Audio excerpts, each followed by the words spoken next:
a strawberry Negroni. Negroni is a classic Italian cocktail, but what I did is I took some gin, I put it in this little mason jar type thing with a whole bunch of whole and sliced strawberries and let it sit there for about 5 days or so. And now I have strawberry-infused gin. But honey, you can tell them a quicker way to do that too, right? You can also just macerate a whole bunch of strawberries in a blender, or No, you take some heated hot them. water. Yeah, you heated them last time. Yeah, you could take some hot water and mush up a whole bunch of strawberries and pour the hot water over it, like almost like you're making strawberry tea. But I had some time, so I did it this way.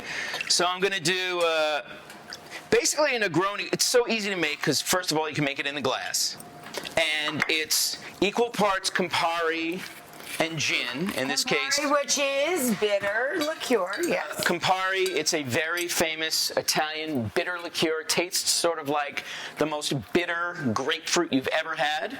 But there's something kind of refreshing about it. So equal parts Campari and gin. Like I said, this is strawberry-infused gin.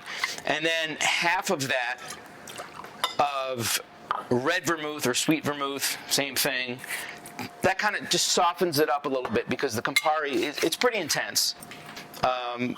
You can also use, you can't use it in a Negroni, but there's something called Aperol, which is like a softer version of... Ladies' version of Campari. Originally, it was marketed as the ladies' Campari. It's a little less alcohol content. It's a little softer. I wouldn't use it in a Negroni, though. But you can use it in an Aperol Spritz with just ice and club soda or ice and sparkling wine. So, as I said, you make this in the glass. I'm just going to add some ice. That looks beautiful, babe. The colors are really nice. The flavors, as our friend Tommy would say. Tommy, he eats Rachel's food all the time, and he goes, "The flavors!" And I would, you don't have to, but normally I would add Angostura bitters to this. But because it's strawberry, I'm going to add orange bitters, just because it's a little fruitier, and I think it will pair quite nicely with the cocktail. Bitters are like the spices, the salt and pepper of cocktails. Are you going to add some of those extra strawberries there? I will. Well, first of all, I'm going to add a little twist of orange right there over the top. Nice. All the oils get squirted right into the drink. And then I'm going to garnish with, we got some fresh whole and sliced strawberries. Oh, don't be cheap with my strawberries. Okay, I'm going to make a strawberry salad out of Rachel's. Three's a good luck. Aren't you supposed to garnish with like odd numbers or something? You're supposed to decorate. Isn't that a rule? Well, that's a rule in decorating.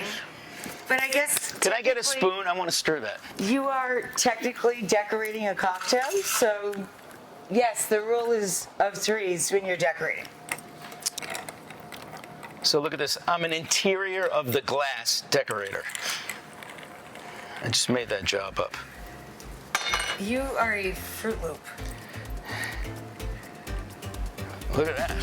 It's beautiful, honey. Let's give it a try. See if it's any good. Oh, the aroma is really lovely. You know what? I'm pretty impressed with myself right now. That's good. As well you should be.